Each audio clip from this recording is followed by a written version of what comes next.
دیکھو اس وقت اس ملک کے اوپر جو اس ملک کی تاریخ کی بدترین جو ظالم اور کرپٹ حکمران ہیں وہ اوپر بیٹھے ہوئے ہیں، خوف زدہ ہیں الیکشن سے، عوام سے۔ آپ سب کو انہوں نے کوشش کی کہ اتنا ڈرائیں اور دھمکائیں کہ آپ سارے پیچھے ہٹ جائیں، لیکن ان کو یہ نہیں پتا کہ نظریے کو کوئی چیز شکست نہیں دے سکتی۔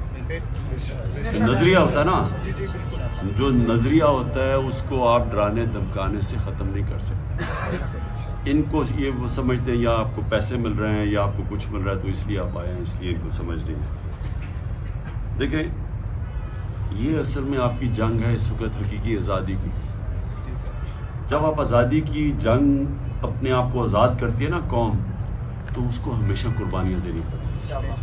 آپ اس قوم کے وہ لوگ ہیں جنہوں نے مشکل وقت کے اندر بڑا صبر کیا، اللہ کو اس سے سب سے زیادہ پسند ہے۔ آپ نے ایک بڑے نظریے کے لیے قربانی دی، سیاست کے لیے نہیں دی، اپنے ملک کی حقیقی آزادی کے لیے۔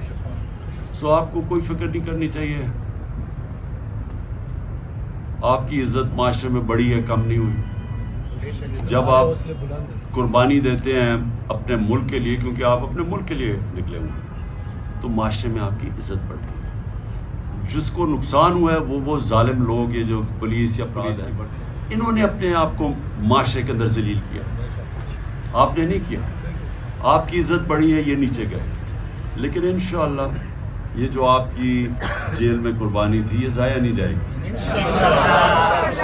انشاءاللہ آپ دیکھیں گے کہ یہ ملک کوئی بھی اب طاقت اس کو حقیقی آزادی سے روک نہیں سکتی۔